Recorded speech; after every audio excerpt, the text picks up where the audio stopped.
Do you want to be free from greed? Remember who you are. You are a baptized child of the God who owns all things in the universe and who blesses you out of the abundance of his riches.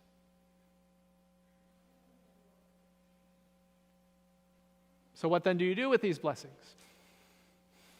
Greed dams up the river of your generosity, but Jesus has busted that dam.